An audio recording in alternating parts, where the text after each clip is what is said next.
Welcome to Lightning Author Talks. This segment is produced by Mackay Regional Council Libraries. My name is Robin and I'll be your host for this series of chats where we introduce you to the region's local authors. You'll get to meet the author behind the book and find out what inspires them to write. But before we begin, I would respectfully like to acknowledge the traditional custodians of the land, the Yuwi people, and pay our respects to elders past and present and the young emerging leaders. We also extend our acknowledgement to the Aboriginal members of the Berry-Gubba Nation. Joining us for Lightning Author Talks today is Jennifer Emmett, the author behind Beyond Possible, the simple formula for living the life you deserve. Jennifer has lived in Mackay since 1994. She has spent most of the time working in roles supporting our local community. She has worked closely with disability support services to gain employment pathways for clients and playing an active role in the growth of their recycle centre. She has previously held a CEO position with an affordable housing company for 10 years. Her current role as the Interim Executive Officer of Greater Whitsunday Communities, she is instrumental in building partnerships to make Mackay, Isaac and Whitsunday region a better place to live. In 2020, Jennifer not only wrote her first book, which is Beyond Possible, she also founded her own company, The Village Leaders. This has given provision to enter business partnerships with two other local community leaders, modelling the Village Leaders principle as the vehicle to inspire proactive, innovative, collaborative communities. Jennifer, welcome. It's lovely to have you on Lightning Author Talks today. Thanks so much, Robin. I'm so happy to be here. Would you please share with us where this journey began for you as an author and designing your own business at the same time? A lot of people write their own journals, write their own ideas down of their life experiences, but what was important that made you or drove you to actually writing this into a published book? It's interesting because a lot of people that I meet that are authors had aspired to be an author for a long time. And for me, I think all of us have some sort of a brief fantasy that we might write a book at some point about our life. But it was a very instant decision for me. And that was at a point in my life where I'd been the CEO of the housing company for 10 years. In that week, I'd spoken to the board of directors and we'd negotiated that I would start stepping out of the organisation. So we were working on a 12-month plan for me stepping down as the CEO. And I was thinking about, okay, I've put that in motion. What am I going to do next? And I was in my car and I was flicking the radio stations and I just heard this grab of this woman speaking as I was passing through the radio stations. And that there was just something that ticked on and went, hang on, what was she talking about? And so I went back to that station and there was this woman, Nat, she was talking about how she was coming to Mackay and she was delivering a session about how to write a book. And but she wasn't just talking about how to write a book, she was talking about, in this case, it's actually using a book to share who you are so that people can get to know you and you can then use that for the people who think that they connect with you to potentially do business with you in the future. Okay. And I was thinking about how am I going to create my business? I think this is a way for me to share with people what I'm about and also just give knowledge that I want to give to people. So that's how that started. So I think probably at that very instance was when I made the decision to write the book. I didn't even know what a big decision I was making. Yeah. But pretty well I walked, I went and found her website. I registered for that session. And I think she didn't have to say anything really. I walked into that session thinking this is what I'm going to do. She said a lot of great things, and then she backed that up and the book came to me. That's great inspiration. I guess having those pivotal moments in life too, everything just sort of aligns sometimes, doesn't it, into producing what your goal is. Did you ever think it was going to go this far?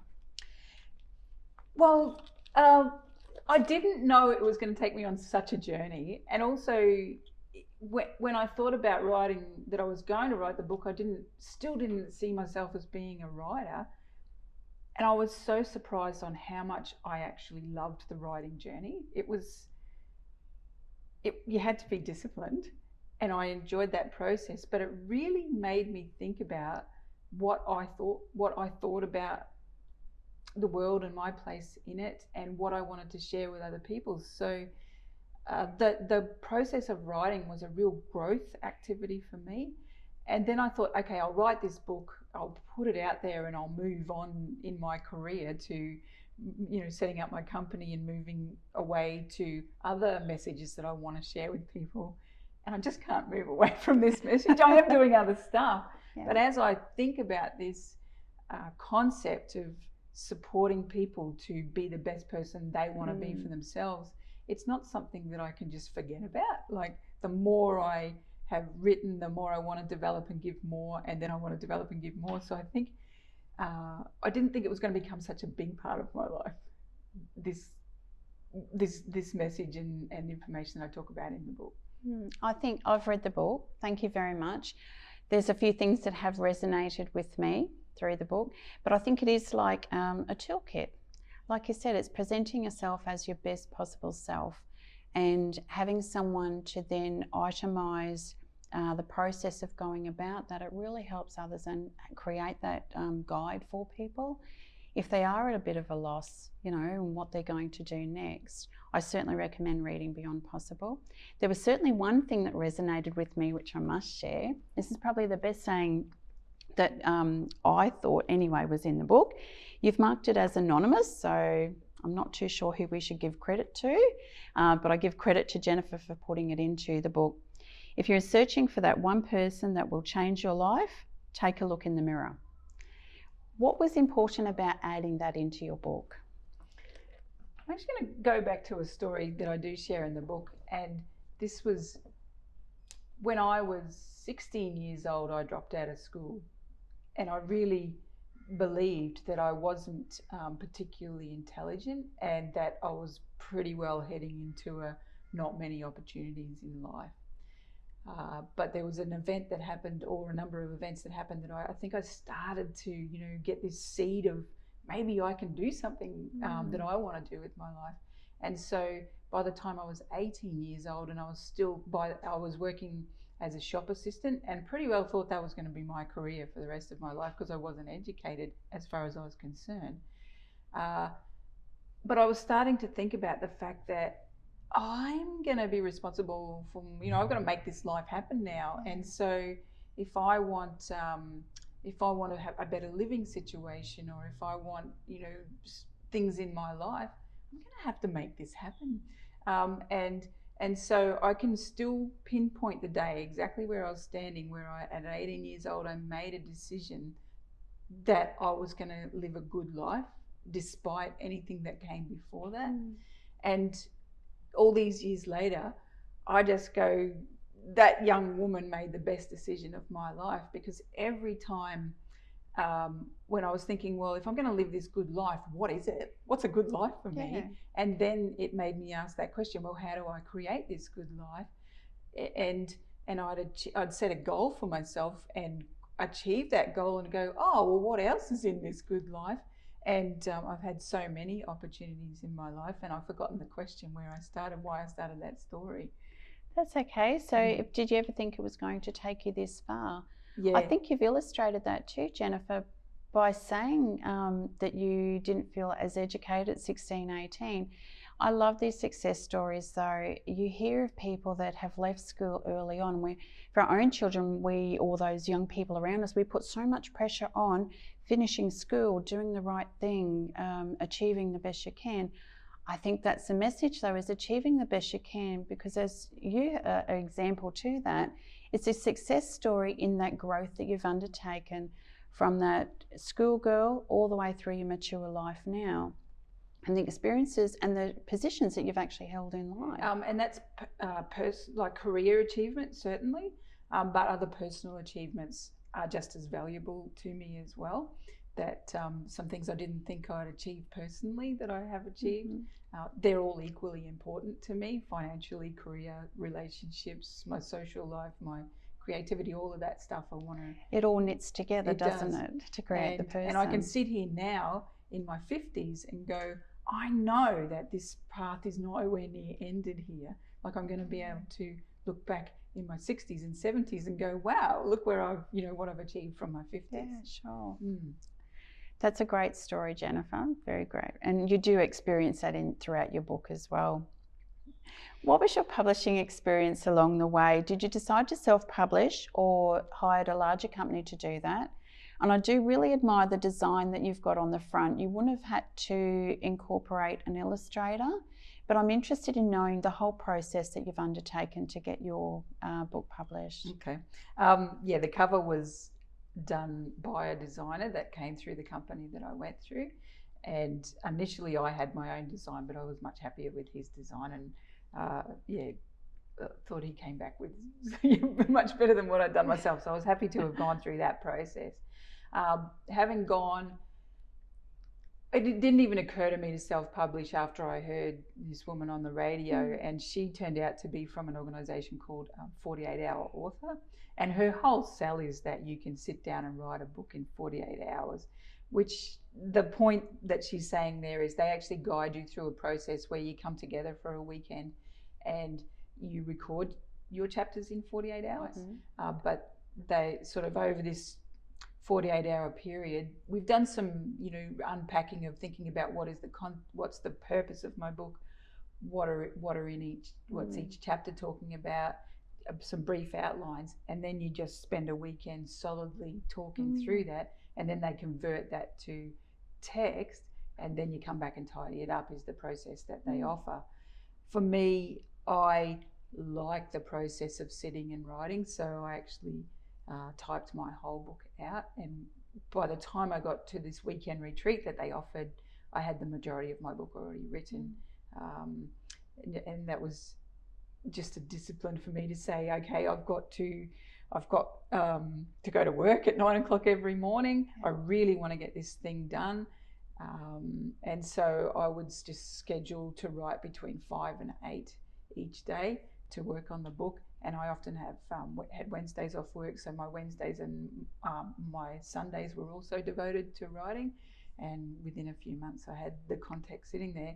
And again, you don't know, there's so many steps in the production of a book. So you think you write it and it just gets printed, but it doesn't work that way at all. So I wrote it. I probably reviewed it myself 3 times, like 3 edits on it myself. I then put it out to some people that I trusted and said, can you give me some feedback?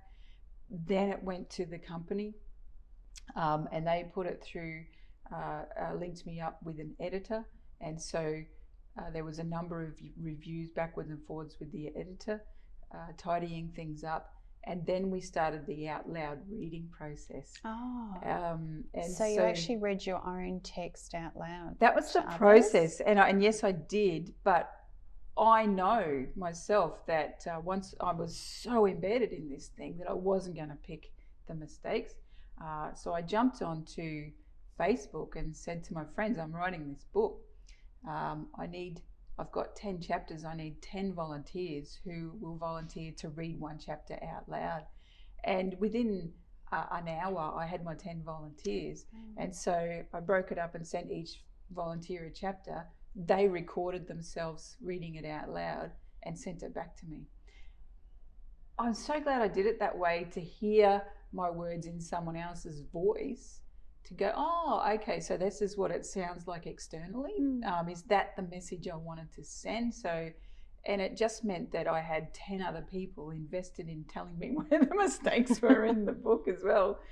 So that was a great process. And then I could send it back to the editors and go, some final tidy ups here, and I'm ready to move to the next layout process. So once you've done this is the text, now how is it going to fit in the book? And once you move to layout process, you're making a commitment to not go back and make any major changes to the text, because you can make tiny changes, but they have to fit it to the flow of the pages. And so we went into layout process, and then after that, they send you one book to do another out loud read of. So I'd read this thing 10 times. Certainly is your mantra now. Before it wasn't before. Yeah. And then finally you sign off that book and go, I'm ready to go to bulk print. Okay, very good. And then the work begins, because you've got 500 books sitting on your shelf that you don't want to be sitting on your shelf. You're trying to deliver a message to people, which is why I wrote the book. How do I get people to see this thing and get the message? Do you have a favourite place that you enjoy writing? I am a disciplined person, so I've got an office at home, and I liked the structure of just getting up early every morning and going to my office and saying, right, I'm writing for 2 or 3 hours. But I have a very fond memory during that time. We were on holidays, and we happened to be, we hired a house on the beach, and it had this massive, big, comfortable chair on it, and just sitting in my chair with the laptop for 3 days in a row, watching the tide come in and out while I was writing, I can get to that part in the book and go, yeah, it takes me back to that. So that was, you hear about people, going on their writing retreats. It accidentally happened for me, and it was spectacular. I think I would have just been sitting back with a glass of wine or a lovely coffee, just watching the tide come in and out. And I think if I was writing, the writing would have sort of fell beside the wayside there. But it sounds lovely. Without giving too much away, is there anything else on the horizon in the author's side of things? Now discovering how much I like that process, I'm sure that I will write more books. There's plenty of other information that I want to share with people. I thought I would have moved on quicker to writing the next book, but what I've found is that even though plenty of people have bought my book, books get shoved on the shelf or on the bedside table in the stack of books, and they don't get read. And so I've in the last 12 months thinking, well, how else do I get this message to people? And people also take information in different ways.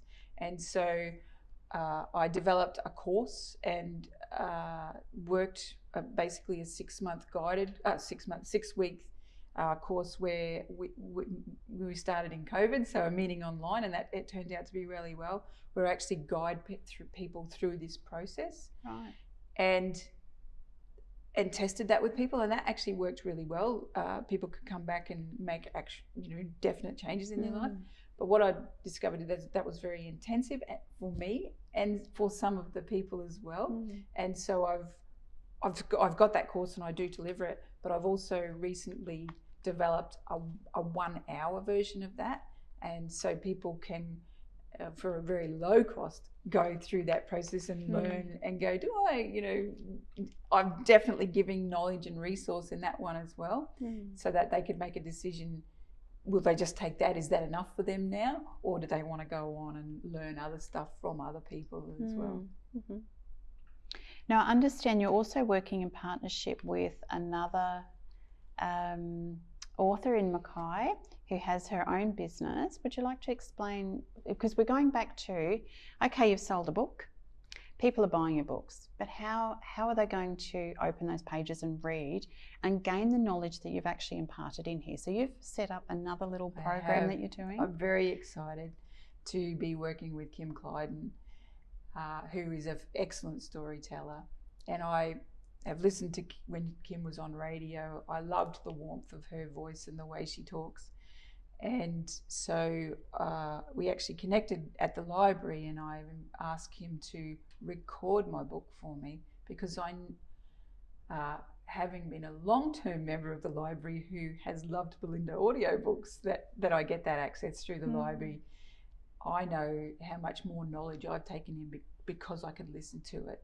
And so Kim is in the process of recording my book now, so that people can listen to it if they're not going to sit down and read it. And it makes it accessible to everyone too. I love the audio books. I never used to. I used to nod off when I was listening to an audio book, but now I find that I'm very much a listener. I will go about my work or home duties, and I'll be listening to something. So I'm doing 2 jobs at once. I think that's pretty cool. Winning. Yeah. That's right. Sometimes it is hard just to sit down and go, right, I'm going to read now. With all of the other distractions that may be happening around you. I guess in an audio format though too, you actually get the sense of how it should be read, or the message should actually be emphasised or perceived as well. Sometimes when you are reading text, depends on our own abilities or what's going on around you at the time. Sometimes you can miss the importance of those messages. Yes. And it's funny, as people come back to me and talk to me about what they got at, what they've remembered or what they've retained, there's some really consistent things that people come back to me and say, I now consciously do this, or I don't do this because you're in my head with that. Very good. You're reminding me that this is better, that I don't want to do this to myself. I want to do it this way now. The purpose has been set. Yeah, That's good. It's not the things I thought, but yeah. Now, if there's one message that you'd like to leave listeners with, what would that be? I think it's really about make the decision for yourself about how you're going to live your life and focus your attention on what you want in life versus focusing your attention on what you don't want in life. And what I mean by that is that I constantly hear people talking about the things they don't like about their life. And that means that, I don't like this, I don't like my job, I don't like the way this happens, I don't like my whatever it is. And when we're focusing attention on that, when we're talking about it, that means we're focused on it and we're bringing more of the thing that we don't want into our life. You don't hear people very often talking about, this is what I do want in my life. And so if you could make one change in your life, is just spending a little bit of time each day or each week going, okay, well, if I'm saying this isn't working for me, what is it that I do want? And give that a bit of your emotional, physical, and intellectual energy. You will start to see big changes in your life if you can just do that. That's a beautiful message to leave people with, Jennifer. Thank you. Now, do you have some socials, website where people can contact you? I certainly do. So they can certainly, they can find Beyond Possible. I've got a website, beyondpossible.com.au. They can find me, jenniferemmett.com.au. You can find me on Facebook. You can find me on LinkedIn. Just search for Jennifer Emmett Mackay or Jennifer Emmett Beyond Possible, and you will find me. You've got to have your name out there, I think, to be recognised. Jennifer, it's been such a pleasure to have you on Lightning Author Talks today. Thank you very much, and we wish you all the very best for your future endeavours. Thanks so much, Robin. Thank you. Viewers, if you liked this segment with Jennifer Emmett, please connect with our other Lightning Author Talks. Until next time, happy reading.